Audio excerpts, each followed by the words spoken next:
Bismillah wa bihamdih. Assalamualaikum warahmatullahi wabarakatuh. Assalamualaikum warahmatullahi wabarakatuh.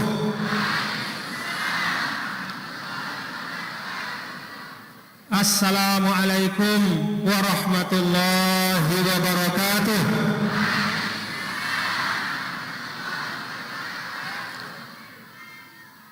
Alhamdulillah. Alhamdulillah hamdal hamidin hamdasy syakirin. Asyhadu an la ilaha illallah wahdahu la syarikalah wa asyhadu anna sayyidana Muhammadan abduhu wa rasuluhu la nabiyya ba'dah. Allahumma salli ala syafi'il ummah sayyidina maulana Muhammadin wa ala alihi wa sahbihi wa man tabi'ahu hudah ila yaumil qiyamah. Allahumma aslih ummata Muhammadin sallallahu alaihi wasallam wa farij an ummati Muhammadin sallallahu alaihi wasallam warham ummata Muhammadin sallallahu alaihi wasallam wanshur wahfadh wa ayyid nahdatal watani fil alamin wa ammir nahdatal watani diniyatal islamiyata ala madhhabi ahli sunnati wal jamaati ila yaumiddin bihaqqi Muhammadin sallallahu alaihi wasallam. Amma ba'du. Yang sama-sama kita muliakan, yang tiang cintai, yang tiang ta'zimi, hudurul masyayikhil kiram, para guru kita dan para tuan guru, yang kita doakan beliau-beliau semuanya beserta seluruh guru-guru kita yang tidak hadir di tempat ini, beserta para orang tua kita yang masih hidup, mudah-mudahan dipanjangkan umur oleh Allah Subhanahu wa taala. Termasuk Uminda Ustazah Hajjah Siti Rauhun Zainuddin Abdul Majid, mudah-mudahan beliau dipanjangkan umur, disehatkan oleh Allah Subhanahu wa taala. Termasuk juga adik beliau Al-Ustazah Hajjah Siti Raihanun Zainuddin Abdul Majid. Semoga Allah Subhanahu wa taala juga memanjangkan umur beliau dan semua orang tua tiang pelungguh yang masih hidup. Teriring juga doa dari kita semua, mudah-mudahan seluruh orang tua kita yang telah wafat Allah taala rahmati. Allah jadikan kubur-kubur beliau-beliau raudhah min riyadil jannah. Termasuk wabil khusus guru besar kita Ninida, pahlawan nasional Maulana Syekh Tuan Guru Kiai Haji Muhammad Zainuddin Abdul Majid rahimahullah rahmatal abrar. Semoga Allah taala jadikan kubur beliau menjadi raudhah min riyadil jannah. Amin amin ya rabbal alamin.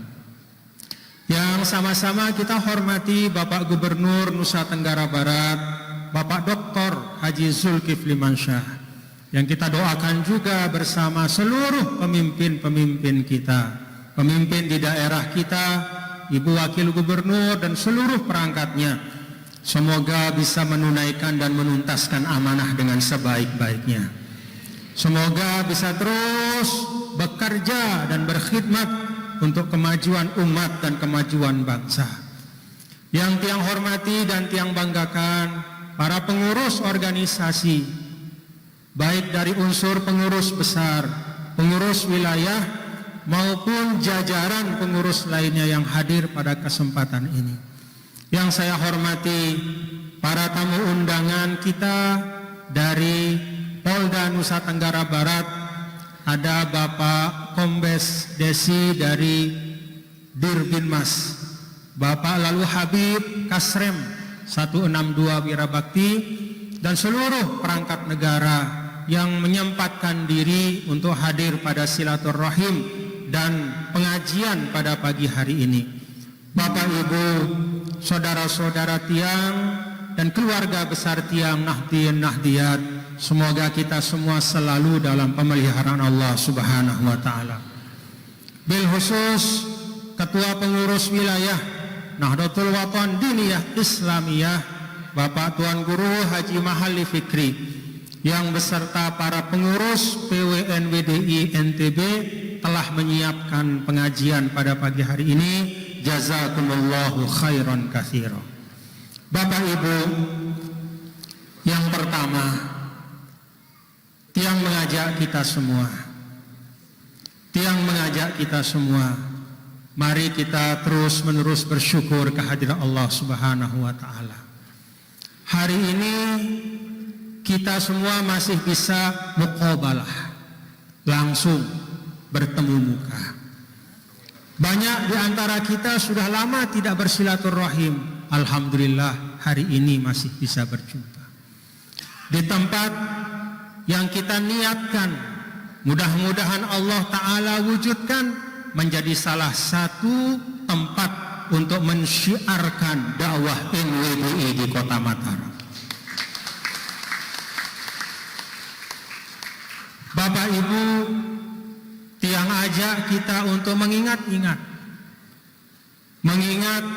dalam 1 tahun yang lalu, tidak sedikit orang-orang yang kita kenal sebagai sahabat, bahkan juga ada yang keluarga dekat, tapi hari ini sudah tidak bisa membersamai kita karena sudah dipanggil oleh Allah Subhanahu wa taala. Karena itu, untuk kita semua yang masih diberikan kesehatan, masih diberikan kehidupan, Tiang mengajak kita semua, mari kita mensyukuri nikmat kehidupan, nikmat kesehatan, dan yang lebih utama, yang paling utama adalah nikmat iman dan Islam. Alhamdulillah. Kalau kita lihat secara nasional, misalnya Bapak Ibu, setiap tahun di Indonesia, selain orang-orang yang lahir, ada lebih dari 4 juta manusia yang lahir di Indonesia setiap tahun. Tapi di samping yang lahir, banyak juga yang wafat. Bahkan jumlahnya bisa mencapai lebih dari 1,8 juta. Bahkan mungkin lebih dari tahun kemarin itu, mungkin lebih dari 2 juta orang. 2 juta manusia di Indonesia dalam 1 tahun 2022 itu meninggal dunia, wafat. Alhamdulillah kita masih hidup. Mudah-mudahan Allah panjangkan umur kita. Allah sehatkan Bapak Ibu kita semua nggih. Kalau tahun 2023 bagaimana Bapak-bapak Ibu? Mau masuk daftar? Na'udzubillah ya. Mudah-mudahan Allah panjangkan. Allahumma ja'alna mimman tala umruhu wa hasuna amal. Sebagaimana doa dari para ulama mengambil berkah dari hadis Nabi kita, Nabi besar Muhammad sallallahu alaihi wasallam. Nabi mengatakan khairukum man tala umruhu wa hasuna amalu. Sebaik-baik kalian adalah man tala umruhu. Jadi tulul umur itu adalah kebaikan dari Allah. Wa hasuna amalu, orang yang panjang umurnya dan baik amal perbuatannya. Dari hadis ini para ulama mengajarkan kita untuk berdoa, Allahumma ja'alna mimman tala umruhu wa hasuna amaluh, wa la taj'alna mimman tala umruhu wa sa'a amaluh. Ya Allah, kita berdoa Bapak Ibu nggih. Ini doa dari para ulama. Ya Allah, jadikan kami termasuk orang yang tala umruhu wa hasuna amal, yang umurnya panjang dan bagus amal perbuatannya. Wala taj'alna mimman tala umruhu wa sa'a amal. Jangan jadikan kami orang yang umurnya panjang tapi buruk amalnya. Semakin panjang umurnya, semakin banyak amal keburukannya, semakin banyak mudaratnya kepada orang, semakin tajam lidahnya, semakin banyak kezalimannya. Lunas kita kepada Allah. La taj'alna, ya Allah, jangan jadikan kami seperti orang yang begitu. Amin ya rabbal. Karena itu yang pertama, Bapak Ibu Saudara sekalian, mari kita perbanyak syukur kepada Allah Subhanahu wa taala secara umum atas semua nikmat. Secara umum juga alhamdulillah kita bisa menjejakkan kaki di tahun 2023 ini. Dan setiap peralihan tahun itu adalah satu nikmat. Jangankan peralihan tahun, peralihan hari pun itu nikmat. Jangankan peralihan hari, peralihan jam pun itu nikmat. Karena itu kalau ada orang yang bertanya, bagaimana pandangan Islam terhadap kita bersyukur, katakanlah beralih tahun 2022 menjadi tahun 2003, apa hukum kita? Apa hukumnya dalam Islam? Boleh enggak kita bersyukur? Boleh enggak kita katakanlah berkumpul dengan teman-teman kita dengan penuh kesyukuran, dengan niat untuk mensyukuri karunia Allah, kita masuk ke tahun yang baru? Jawabannya boleh, karena itu masuk dalam umum perintah Allah untuk selalu bersyukur kepada karunia Allah. Pergiliran tahun itu nikmat. Betapa banyaknya orang yang ingin masuk di tahun ini tapi keburu dipanggil oleh Allah. Jangankan pergiliran tahun, pergiliran hari, jangankan pergiliran hari, pergiliran jam, semuanya itu adalah nikmat dan karunia. Karena dia nikmat, maka dia wajib disyukuri. Tinggal Bapak Ibu Saudara sekalian, hal-hal yang merupakan nikmat kita syukuri dengan cara yang baik. Maka pada hari ini kita ikuti tradisi mensyukuri nikmat dengan cara yang baik itu. Bagaimana cara kita membuka tahun 2023? Kita buka dengan bersilaturahim.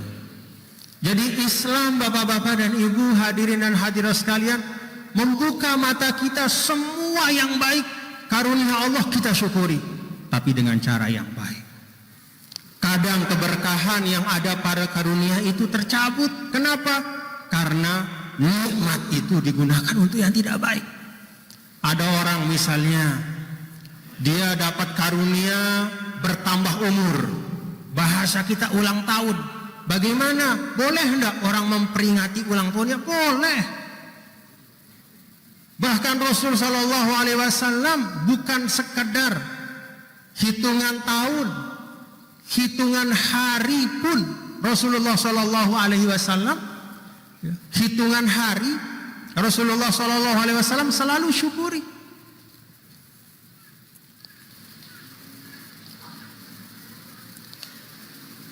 Dalam sebuah hadis bahkan, nih pengingat, dalam sebuah hadis bahkan disebutkan bahwa puasa sunnah hari Senin ya, itu salah satu sebabnya adalah karena fihi wulidtu.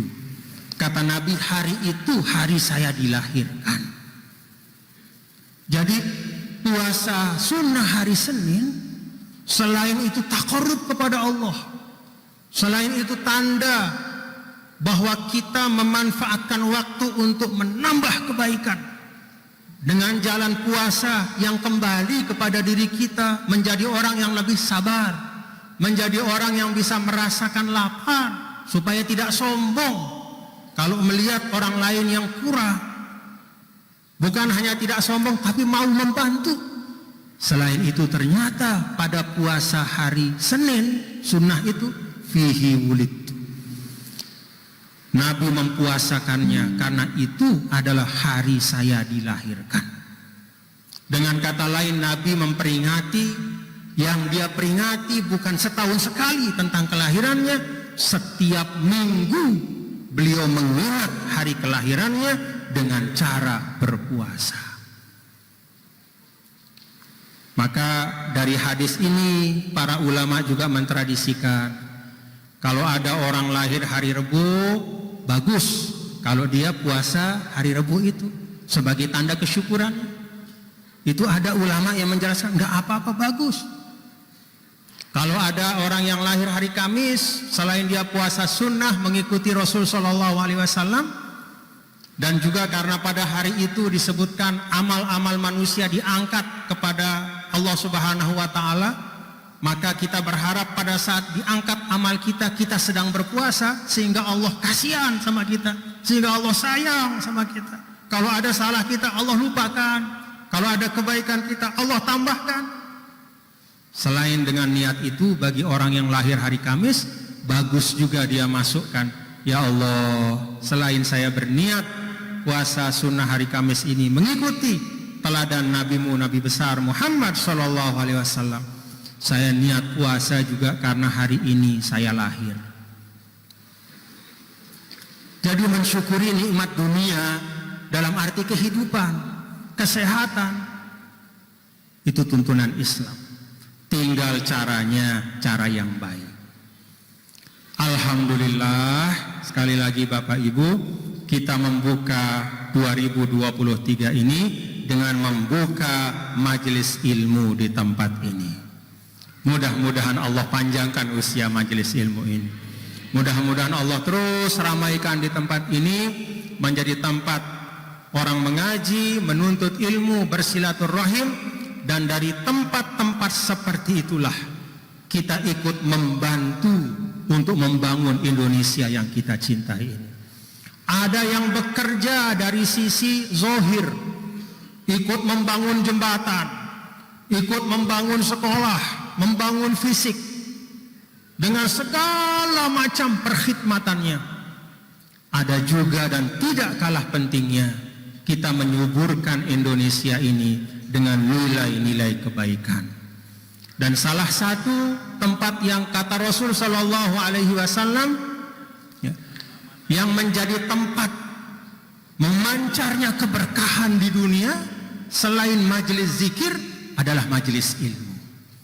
Maka mudah-mudahan dengan adanya majelis ilmu di tempat ini bertambahlah berkah yang ada di NTB.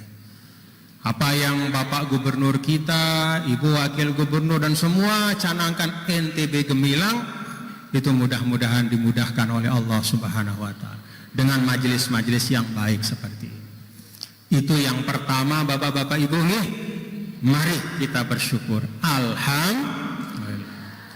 Jadi silahkan Bapak-bapak Ibu-ibu, setiap kali ada nikmat itu syukuri dia dengan cara yang baik.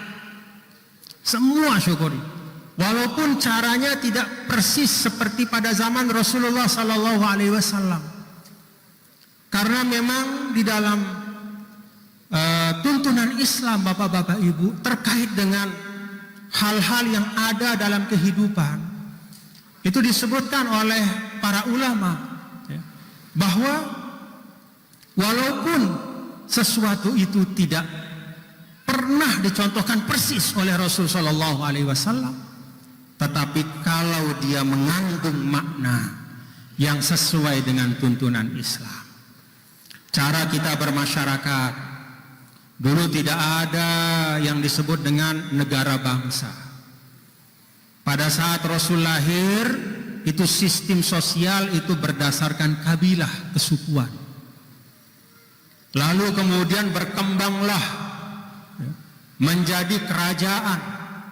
Lalu berkembang menjadi kekhalifahan, lalu terpecah-pecah di tempat-tempat yang lain ada namanya keamiran, ada kesultanan. Lalu kita di Indonesia ini berdasarkan kesepakatan kita semua tokoh-tokoh bangsa, termasuk diantaranya para ulama dan termasuk diantaranya guru kita Maulana Syekh. Ini yang ingin tegaskan, termasuk diantaranya guru kita Maulana Syekh. Berdasarkan kesepakatan al-maghfurlah bersama para ulama dan para tokoh bangsa, termasuk tokoh dari beragam agama, tokoh-tokoh non-muslim semua, baik yang dari, termasuk yang dari suku Jawanya ada, dari Sundanya ada, dari Indonesia Timurnya ada, dari Malukunya, dari mana-mana, semua bersepakat mendirikan negara bangsa yang namanya Negara Republik Indonesia. Alhamdulillah. Republik ini tidak ada zaman Nabi, betul, tetapi republik ini berdiri di atas nilai-nilai yang diajarkan oleh Islam. Ada nilai ketuhanan, ada nilai kemanusiaan, ada nilai persatuan, ada nilai permusyawaratan, dan ada nilai keadilan. Itu semua nilai-nilai yang paling inti. Sehingga seperti kata Syekh Ibnu Ashur dalam kitab Maqasidus Syariatil Islamiyah, bahwa Islam itu tidak pernah memandang hanya kepada nama, tapi Islam itu memandang kepada al-awsaf, yaitu isi dan esensi. Dekna nama, bukan jargon yang dilihat oleh Islam, tapi apa yang ada di balik jargon itu. Kalau jargonnya itu hebat, tapi isinya membawa kemudaratan, itu berarti sesuatu yang harus kita jauhi. Tapi kalau jargonnya sesuatu yang baru, yang tidak dikenal pada masa Rasul dulu, namun di dalamnya itu ternyata penuh dengan nilai-nilai Islam, maka itu kita jaga, kita kawal, dan kita kokohkan selama-lamanya. Itu sebabnya dalam wasiat Maulana Syekh disebutkan cinta teguh pada agama, cinta kokoh itu. Padahal yang namanya kata negara sendiri itu tidak ada zaman Rasul, ya. Tidak ada istilah ad-daulah pada masa Nabi, tidak ada. Tapi ulama kita rumuskan, ini namanya baru, tapi isinya bersesuaian dengan fondasi Islam. Dan ini juga yang patut kita syukuri, Bapak Ibu. Betapa susahnya kita sebagai umat Islam. Ini kita bayangkan, betapa susahnya kita umat Islam. Kalau kita misalnya hidup, ya, di suatu negara yang tidak mengakui agama, atau yang bahkan benci kepada agama, benci kepada Islam, betapa susahnya. Seperti misalnya dulu suatu waktu pada masa sekian puluh tahun yang lalu, saudara-saudara kita, ketika dulu namanya negara Rusia itu masih namanya Uni Soviet, negara komunis, ya, yang sangat keras kepada agama. Akhirnya umat Islam di sana tertindas, tidak bisa mengembangkan katakanlah sarana-sarana keagamaannya. Mau bikin sekolah yang mengajarkan tuntunan Islam, nggak boleh. Mau bikin rumah ibadah untuk menyembah Allah, dilarang. Mau membuat sesuatu yang ada nama Islamnya, dilarang. Berpuluh-puluh tahun mereka tertindas. Kalau sekarang Rusia itu sudah lumayan, sudah terbuka dan memberikan ruang kepada umat Islam. Sudah ada masjid besar misalnya di Moskow dan di mana-mana. Yang ingin yang sampaikan, alhamdulillah, lekan tekode dari kita mulai kecil sampai hari ini, dan insya Allah akan diwarisi oleh para penerus kita, akan diwarisi oleh anak cucu kita. Alhamdulillah, di Indonesia kita tidak pernah kesulitan untuk beribadah. Pernah dilarang pergi ke masjid? Yang ada disuruh-suruh tapi tidak mau, ya. Lelah Tuan Guru menyebutkan fadilah sholat di masjid, la ilaha illallah lagu. Apakah ada masjid yang membuka, yang menutup pintunya untuk kita datang sholat beribadah di situ? Yang ada kita yang kadang menutup hati kita kepada masjid.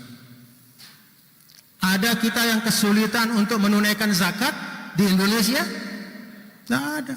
Yang ada basnasnya Tuan Guru Said, lelah kemana-mana tuh. Lelah kemana-mana, dia seperti orang kampanye saja dia tuh. Sampai teriak-teriak, ayo siapa yang berzakat maka Allah akan lipat gandakan pahalanya, akan berkahi rezekinya, akan lipat gandakan hartanya, dan seterusnya. Seakan-akan zakat itu untuk basnas, padahal zakat itu kembali kepada orang yang berzakat pahalanya. Alhamdulillah di Indonesia sampai saat ini dan insya Allah seterusnya kita berislam dengan selapang-lapangnya. Kenapa itu terjadi? Karena memang asasnya negara ini sudah benar. Karena memang fondasinya sudah pas. Kalau fondasi sudah pas, maka insya Allah bangunan yang berdiri di atasnya akan kokoh. Kalaupun ada kurang-kurang cocok jendela warnanya, tinggal dicat ulang. Kalau ada 1-2 gentengnya pecah, tinggal dibelikan genteng. Tidak susah kita menjaga, tidak susah kita memelihara. Kalau fondasinya sudah benar, tapi kalau fondasinya sudah salah dari awal, bukan ketuhanan yang Maha Esa, bukan kemanusiaan, tapi fondasinya adalah kekuasaan, fondasinya adalah kesewenang-wenangan, maka bangunan itu walaupun temboknya diupayakan sekokoh apapun, kalau fondasinya sudah salah, maka goncangan sedikit saja pasti akan hancur berkeping-keping. Maka alhamdulillah, itulah bapak-bapak ibu yang menurut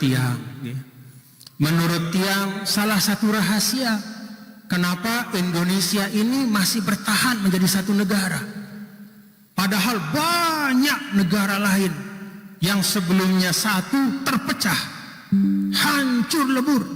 Baik hancurnya hancur baik-baik maupun hancur karena berperang. Di Eropa Tengah banyak negara yang hancur lebur. Di Asia juga tidak sedikit. Di Timur Tengah banyak yang namanya masih negara tapi sudah sistem kabilah hari ini. Di sebelah sana yang berkuasa kelompok sini, di sebelah sini yang berkuasa keluarga ini, di sebelah sana yang berkuasa macam-macam. Namanya masih satu negara, tapi di situ berlaku hukum rimba. Alhamdulillah Indonesia tetap kokoh, utuh dan bersatu. Apa rahasianya? Menurut tiang, salah satu rahasianya adalah karena fondasinya sudah benar. Alhamdulillah. Kan dalam Al-Quran juga ada perumpamaan, kan? Afaman ussisa ala taqwa minallah waridwan khairun amman ussisa ala syafa jurufin harin fanharo bihi finari jahan. Allah mengkomparasi, mengajak kita berpikir, hei bapak-bapak, ibu-ibu, hei bahasa gampangnya manusia, coba lihat apakah sama kata Allah, man assasa bunyanahu ala taqwa waridwan. Kalau sesuatu itu difondasikan di atas ketakwaan dan ridho Allah, itu jadi fondasinya. Apakah sama dengan satu bangunan ala syafa jurufin harin yang fondasinya itu tidak ada nilai-nilai tadi, sehingga ibaratnya dia adalah bangunan yang walaupun besar tapi dia berdiri di sisi jurang.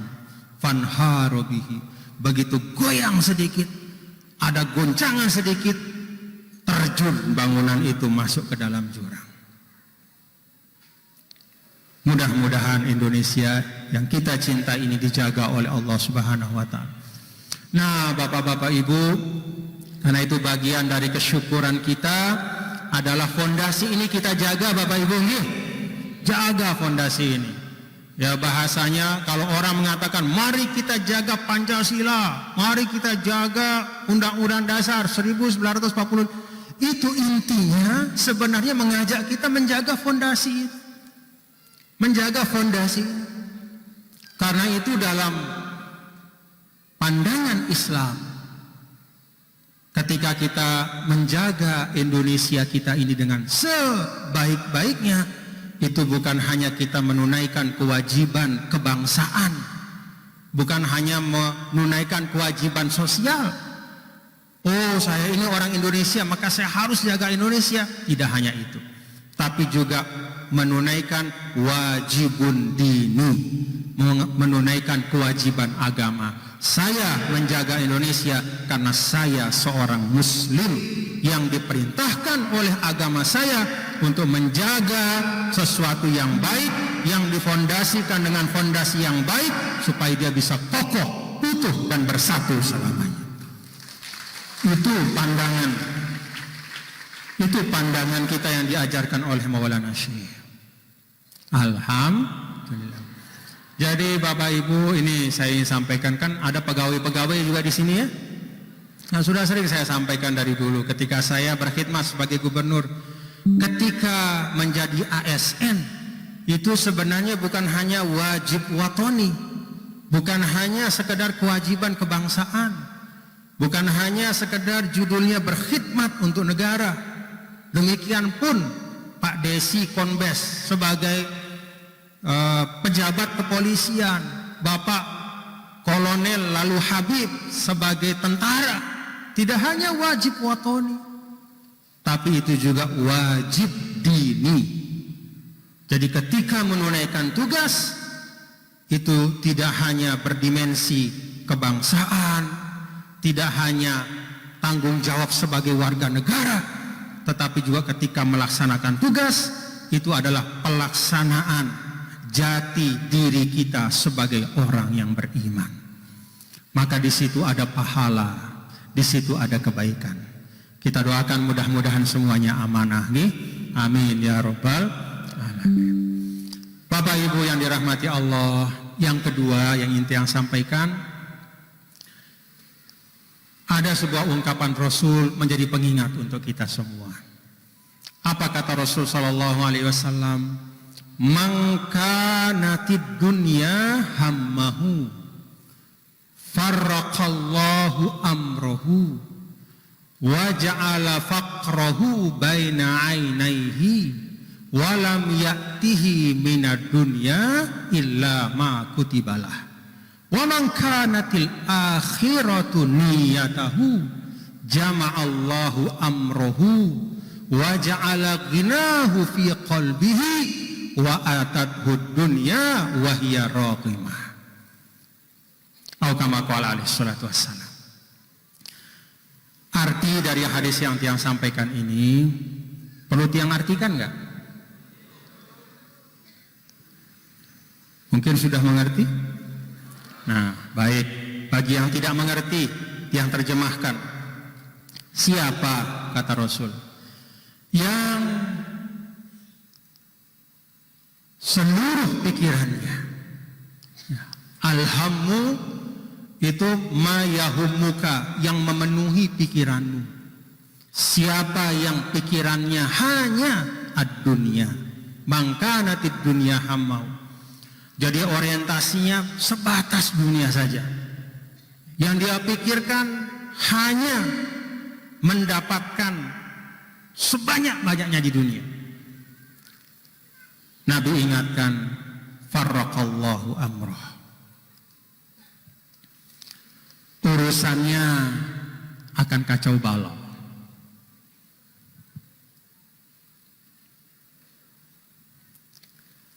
Tidak ada yang selesai dengan baik.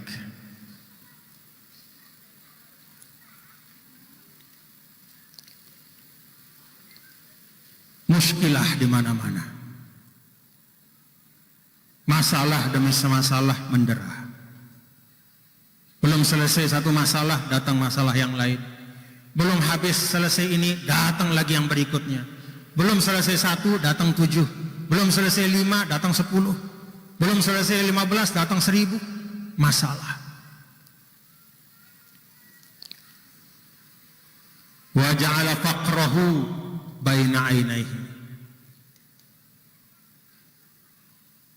Fakir terus.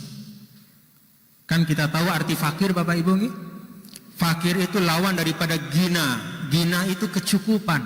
Fakir itu selalu merasa kurang. Gak pernah puas. Kefakiran dalam arti tidak pernah puas itu jadi teman tidurnya. Jadi teman duduknya. Gak pernah pisah. Selalu datang, Allah datangkan dia satu karunia, tidak pernah puas. Allah kasih dia satu nikmat, dia lihat nikmat yang ada sama orang. Ibaratnya lagi duduk di meja makan, Istilahnya ada meja panjang di rumah makan, lalu datang pelayan bawakan dia nasi ke depan dengan lauk pauknya. Bukannya dia bismillah, bukannya dia lihat baik-baik, dia syukuri, dia tengok piringnya orang. Kok piringnya lebih kena ujung meronano. Yo kan pelalahna itu sekek ya dua no pelalah. Ada di depannya.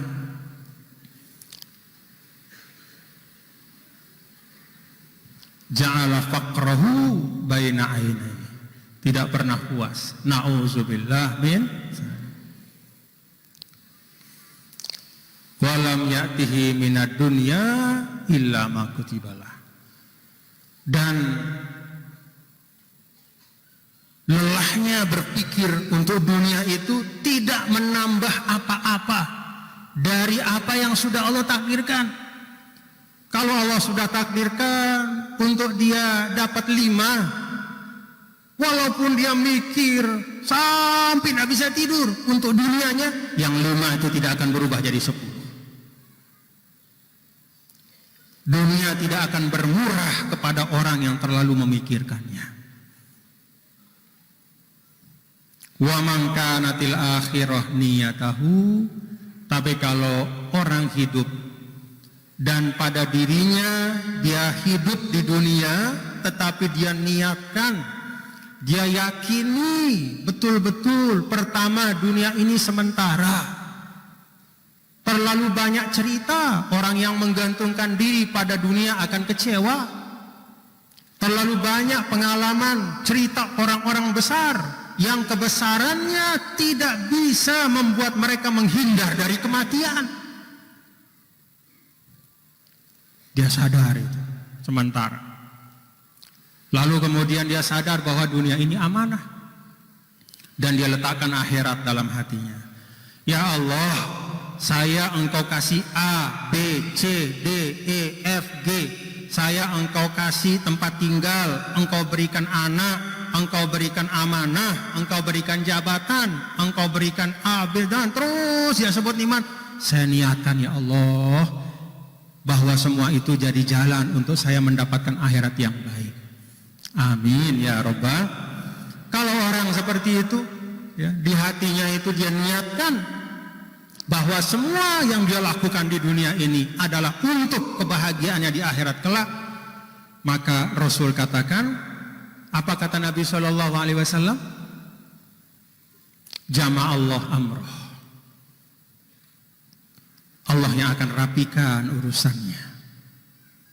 Ruwet kehidupan ini, tapi kita perbaiki niat kita, kekuatan niat, keikhlasan itu bisa merapikan yang sulit itu. Tiba-tiba saja ya ja'allahu makhraja min haitsu la yahtasib. Kan begitu. Percaya Bapak Ibu? Percaya.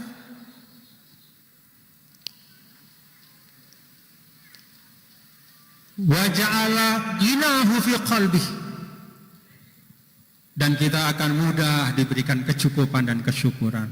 Alhamdulillah. Mudah mengucap hamdalah, menikmati apa yang Allah Ta'ala berikan. Wa atathu dunya wa hiya ragimah. Bahkan kata Nabi, orang yang orientasi hidupnya benar, bukan dia yang mengejar dunia, tapi dunia yang Allah akan datangkan kepada orang itu.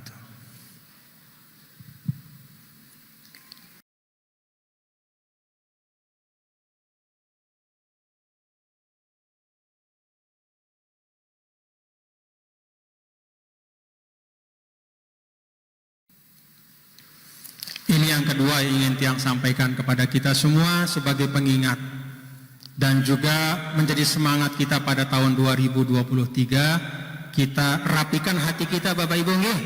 Kita rapikan hati kita. Jangan lupa dengan apa? Kalau kata Rasul, khadiratun hulwah ini. Khadiratun itu artinya hijau. Hulwah artinya manis.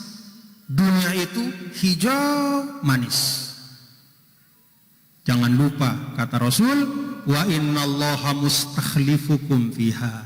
Jangan hijaunya dan manisnya itu yang engkau ingat dan masuk di hatimu, tapi ingatlah bahwa itu sementara dan Allah mustakhlifukum fiha. Allah menitipkannya menjadi amanah pada dirimu. Dulu Al-Maghfurlah Maulana Syekh sering menyampaikan kepada kita, innamal a'malu binniyat.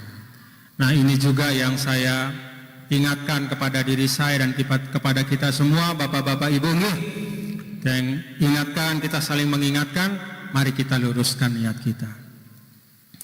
Karena apa?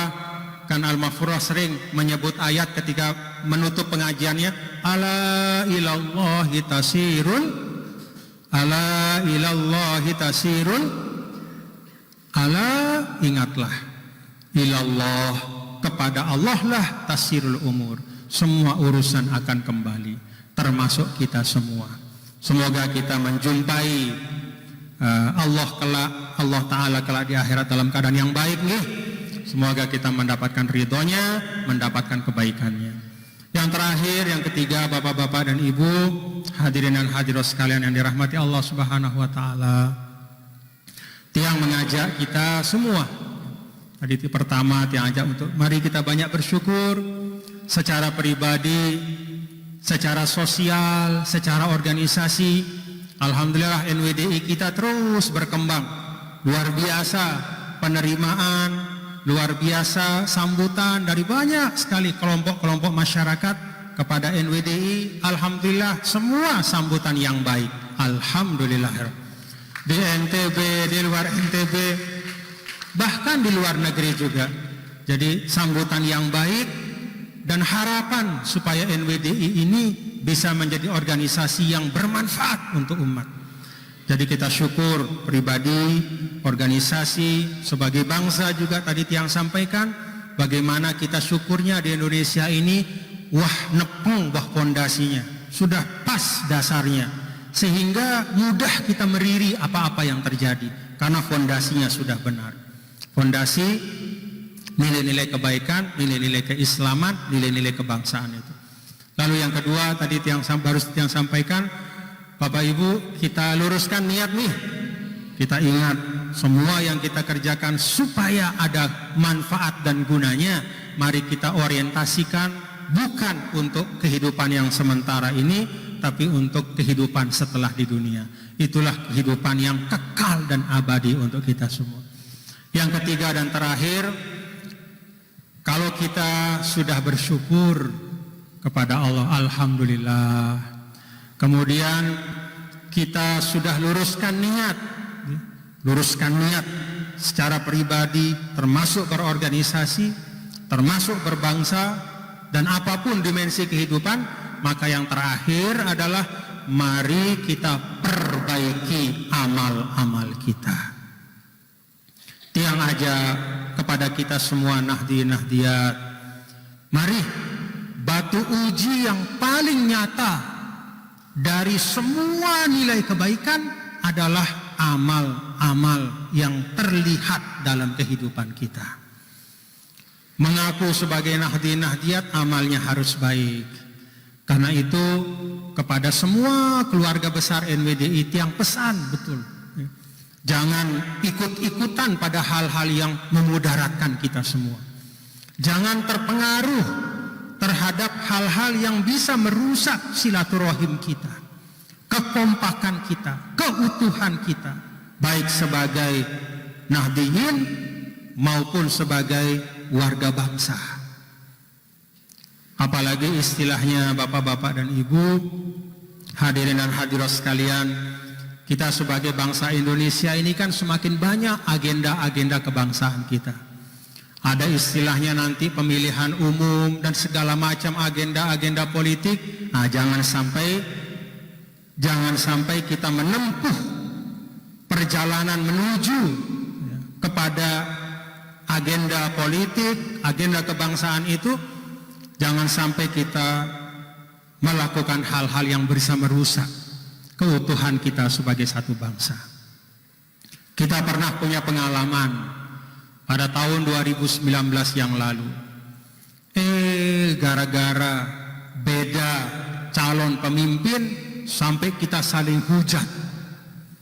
Bagaimana rusaknya hubungan sosial kita. Bagaimana kotornya percakapan di media-media sosial kita. Menghujat, mengumpat. Kadang-kadang kita menghujat atas nama agama. Seakan-akan agama membolehkan kita untuk menghujat. Padahal agama itu, kata Allah, tergambar pada sosok Rasulnya, wa ma arsalnaka illa rahmah. Rahmah. Jangan terulang lagi tahun 2024. Paham Bapak Ibu ya?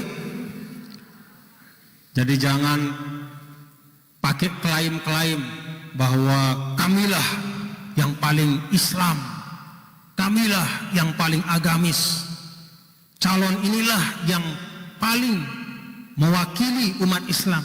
Insya Allah semua calon-calon yang akan hadir itu adalah muslim-muslim yang baik semuanya. Insya Allah. Ya.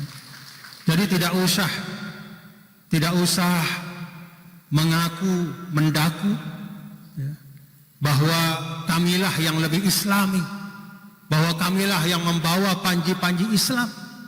Jangan-jangan panjinya saja yang terbawa, Islamnya tidak. Ya. Atau jangan-jangan panjinya dan kepentingannya yang terbawa, tapi Islamnya tertinggal. Ya. Tidak perlu.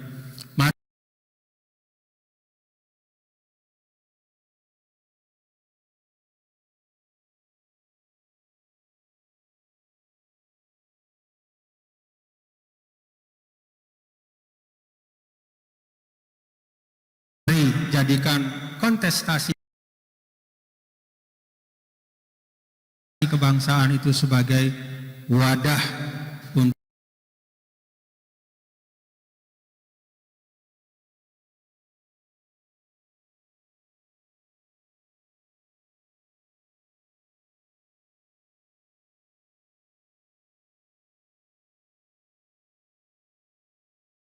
untuk berfastabiqul khairat.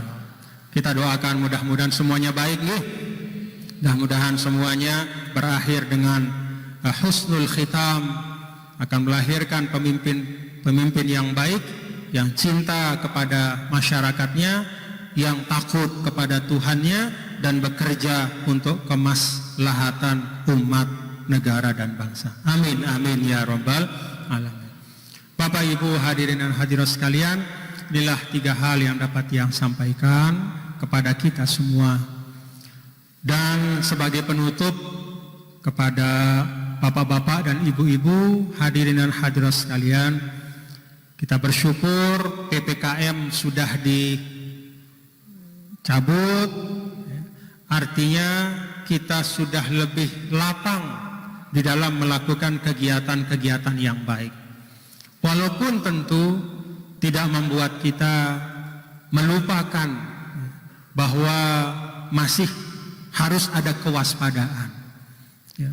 Artinya kalau yang merasa ibaratnya zaman dulu pada saat COVID ada ungkapan yang kurang sehat jangan keluar rumah supaya tidak menulari kepada yang lain.